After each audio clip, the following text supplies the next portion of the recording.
பிஸ்மில்லாஹிர்ரஹ்மானிர்ரஹீம். இன்று நாங்கள் இந்த ஊழல்கள் ஒழிப்பு சம்பந்தமாக ஊழலுக்கு எதிரான இந்த குழுக்களின் அறிக்கைகள் சம்பந்தமாக நாங்கள் விவாதித்து கொண்டிருக்கின்றோம்.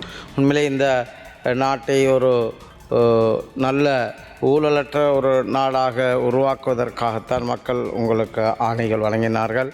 அந்த அடிப்படையில் நீங்கள் அந்த ஊழலை ஒழிக்க வேண்டிய ஒரு கடற்பாடு உங்களிடம் இருக்கின்றது. அந்த அடிப்படையில் நீங்கள் தொடர்ச்சியான உங்களுடைய இந்த செயல்பாட்டுக்கு உண்மையிலே நான் இந்த இடத்துல நன்றிகளை கூறினாலும் ஆனாலும் இன்றும் இந்த அரசாங்கத்திலும் பல ஊழல்வாதிகள் அவர்களுடைய கெட்டித்தனத்தில் கூடாக பல ஊழல்களை செய்வதற்கு தயாராகி கொண்டிருக்கின்றார்கள்.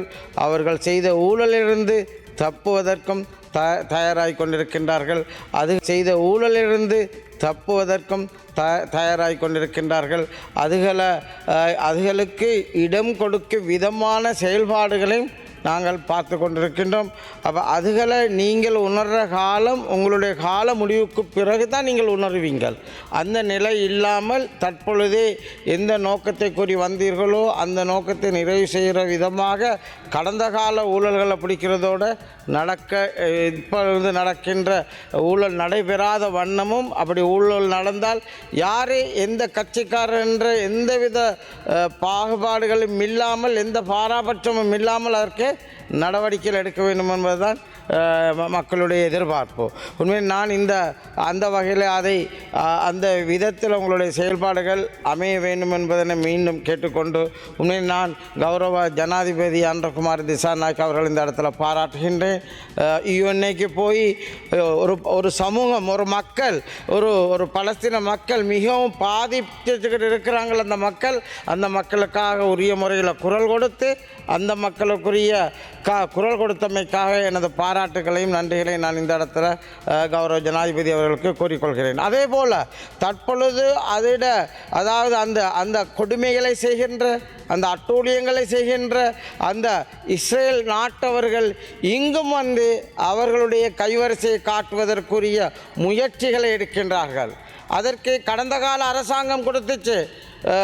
கௌரவ தலைமை தாங்கி உறுப்பினர் அவர்களே, கடந்த காலம் அரசாங்கம் கொடுத்தார்கள், நாங்கள் அதை ஒன்றும் செய்ய முடியாது பார்த்து கொண்டிருக்கிறோம் என்று கைகட்டி பார்ப்பவர்களாக இல்லாமல் உரிய நடவடிக்கைகள் எடுத்து என்று அவர்களுக்கு இங்கே வந்து விசா புதுப்பிக்காமல் இருக்கின்றார்கள். அந்த பகுதிகளுக்கு மக்கள் செல்ல இல்லாமல் இருக்கின்றது.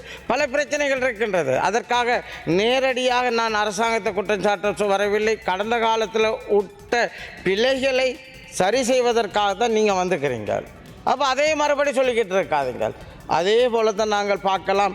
எங்களுடைய மன்னார் மக்கள் படுகின்ற அதாவது மன்னார் தீவு அழிவடையக்கூடிய நிலைமைக்கு இருக்கின்றது. கடந்த கால அரசாங்கம் விட்ட பிழைகளை தான் மீண்டும் இந்த அரசாங்கமும் விடுவதாக நான் கருதுகிறேன். அங்கே உள்ள மக்கள் போராட்ட காலத்தில் இருக்கின்றார்கள். கிட்டத்தட்ட 55 நாட்களாக கௌரவ ஜனாதிபதி அவர்களின் மீது சம்பந்தமாக நாங்கள் உயர்மட்ட குழு அங்கே உள்ள மக்கள் பிரதிநிதிகள் அதே போல் உயர்மட்ட அரசு அதிகாரிகள் வந்து சந்தித்தோம். நாங்கள் அமைச்சரையும் சந்தித்தோம், ஜனாதிபதி அவர்களையும் சந்தித்தோம். இது சம்பந்தமாக குழுக்கள் போட்டு உரிய நடவடிக்கை எடுத்து நல்லொரு முடிவுகள் எடுக்கப்படும் சொன்னார்கள். ஆனால் தற்பொழுது கடைசியாக இந்த திட்டத்தை ஆரம்பிப்பதற்குரிய அங்கீகாரத்தை தான் கௌரவ ஜனாதிபதி அவர்கள் வழங்கியிருக்கின்றார்கள். அதை நாங்கள் எதிர்பார்க்கவில்லை. அதாவது மன்னார் மாவட்டத்தில் பல இடங்கள் இருக்கின்றது. தீவுக்குள்ளே தான் போட வேண்டுமா? தீவுக்குள்ளே மட்டும்தான் காட்டு வருகின்றதா? தீவுக்குள் ஒரு பகுதியில் கிட்டத்தட்ட 30 காட்டாலைகள் போடப்பட்டிருக்கின்றன கடந்த கால அரசாங்கங்களால். அதே போல் தற்பொழுது 4 காட்டாலைகள் தான் கடந்த கால அரசாங்கத்தால் போடப்பட்டது. இந்த முறை இதுக்குரிய அனுமதிகள் நாங்கள் குறிப்பாக சொல்வதுன்னா டெண்டர்கள் போட்டுப்பட்டிருந்தாலும் டெண்டரில் ஏற்பட்ட முறைகேடுகளோ பிரச்சனைகள் காரணமாக அந்த நேரம் ஒப்பந்தம் பண்ணப்படவில்லை. புதிய அரசாங்கம் தான் 10 காட்டாலைகளை கொடுத்திருக்கின்றார்கள், ஒப்பந்தம் செய்யப்பட்டிருக்கின்றது. அது கடந்த கால அரசாங்கம் என்று சொல்லாதீர்கள். அந்த தீவில் போட வேண்டாம் என்று தான் அங்கே உள்ள மக்கள்கள் கூறுகின்றார்கள்.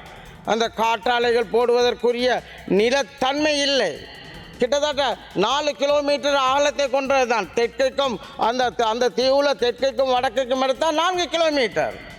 அதில் ஒரு கடற்கரை ஒரு தென்பகுதியை பிடிச்சி கிட்டத்தட்ட 30 காட்டாலைகள் போடப்பட்டிருக்கின்றது. மறுபடியும் இந்த இன்னும் 4 காட்டாலைகள் போடப்படுகின்றது.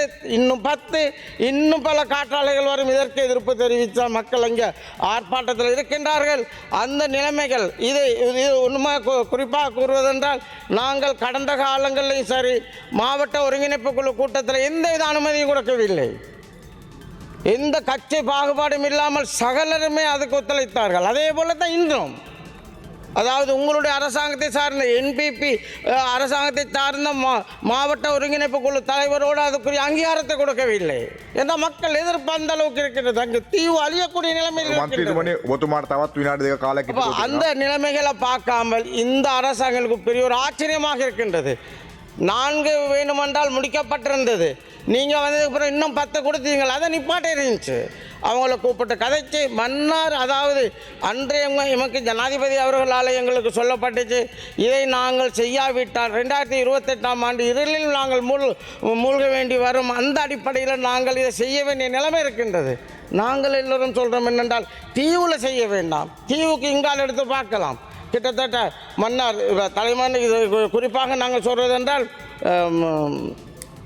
தள்ளாடியிலிருந்து வடபகுதியாக எடுத்து பார்த்தால் தள்ளாடியிலிருந்து வேளாங்குளம் வரைக்கும் இடம்பெறுகின்றது. எவ்வளோ காற்றாலைகள் போட இயலும். அதே மாதிரி இங்கால நாங்கள் குறிப்பாக பார்க்கின்றால் முள்ளிக்குளத்திலிருந்து காரைதீவு வரைக்கும் காடுகளாக இருக்கின்ற அந்த கடலோரத்தில் எவ்வளோ போடையிலும் காற்றாலைகள். அப்போ மக்களை சிரமப்படுத்தி தான் மக்கள் விரும்பாததை ஏன் செய்கின்றீர்கள் என்ற அடிப்படையில் தயவாக நாங்கள் கேட்டுக்கொள்கின்றோம். ஜனாதிபதி அவர்களிடத்திலும் குறிப்பிட்ட அமைச்சர்களும் இந்த அரசாங்கத்திலையும் கேட்டுக்கொள்கின்றோம். அந்த 10 காற்றாலைகள் போடுவதை நீங்கள் தீவில் போடாமல் எங்களுடைய இளைஞர்கள், எங்களுடைய மக்கள்கள், மத குருமார்கள், அதே போல் மக்கள் பிரதிநிதிகள் எல்லோரும் இதை பற்றி நாங்கள் ஆழ்ந்த கவலைகளை தெரிவிக்கிறதோட விவரங்களை கூறியிருக்கின்றோம். அதால் தீவில் போடாதீங்க. நான் சொன்னேன் ஏனைய பகுதியில் போடுங்க. மக்கள் இந்த நாட்டிட பொருளாதாரம் உயர்றதுக்கும் ஏனைய மக்கள் இந்த மின்சாரம் இல்லாமல் இருளில் இருக்கிறதுக்கு மன்னார் மாவட்ட மக்கள் விரும்ப மாட்டார்கள். மன்னார் மாவட்ட மக்கள் எதையும் மக்களுக்காக, மக்களுடைய நன்மைக்காக எதையும் செய்யக்கூடியவர்கள். அவர்களுடைய தொழிலே அழிந்திருக்கின்றது. கடந்த காலங்கள் எடுத்தால் கூடுதலாக வருமான வரி செலுத்தியவர்கள் மன்னார் மாவட்ட மீனவர்கள். ஆனால் இன்று பாருங்கள் அவர்களுடைய நிலைமைகளை. அப்போ இதைத்தான் நாங்கள் சொல்கின்றோம். அப்போ இது கூட்டங்கள் நாங்களும் நினைக்கிறேன் அமைச்சர் அவர்களோட நான் பல இடங்களுக்கு சென்றோம். இது சம்பந்தமான கலந்துரையாடல் செய்வதற்காக அமைச்சர் அவர்களுடன் குறிப்பாக நாங்கள் சொல்வதென்றால் மன்னார் தீவுக்குள்ளே வந்து சவுத்மார் தாலுகாடு, அதே மாதிரி தோட்டவெளி, மற்றது ஓலை தொடுவாய், அதே பேசாலை என்று பல இடங்களில் கொண்டு போய் மக்களுடைய கருத்துகள் எடுத்தோம். மக்களுடைய எதிர்ப்புகள் எப்படி இருந்துச்சுன்னு தெரியும். உண்மையிலே மிகவும் அழகாக அங்குள்ள பேசாலை இளைஞர்கள் மிகவும் அழகாக தெளிவுபடுத்தினார்கள் நிலைமைகளை. அதால் காற்றாலை இங்கே வேணும் ஏன்னா அவர்களை தான் கிட்டத்தட்ட 2 வருடங்களுக்கு முதல் பாரிய வெள்ளம் வந்து 4 மாதங்களாக அந்த வெள்ளத்தில் மூழ்கியிருந்தார்கள்.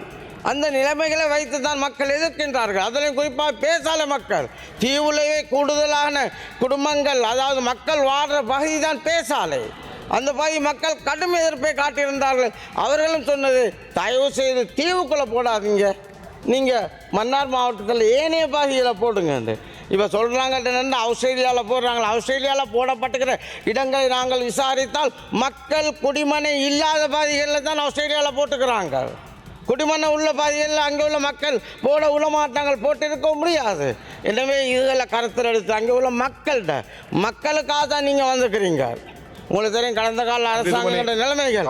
எனவே மக்களுடைய நன்மையை கருதி இந்த திட்டங்களை அங்கு செயல்படுத்தாமல் மன்னார் தீவில் செயல்படுத்தாமல் 10 காற்றாலைகள் போட வேண்டியிருக்கின்ற அதுக்குரிய அனுமதி கொடுத்திருக்கிறீங்க. மீள் பரிசீலித்து அந்த கம்பெனிக்கு மன்னார் தீவிலிருந்து வெளியில் கொண்டு போய் ஏனைய பகுதிகளில் போடுவதற்குரிய ஏற்பாடுகளை செய்வதற்கு மீண்டும் ஒழுங்குபடுத்துமாறு நான் இந்த அரசாங்கத்தை கேட்டுக்கொண்டு நிறைவு செய்கின்றேன்.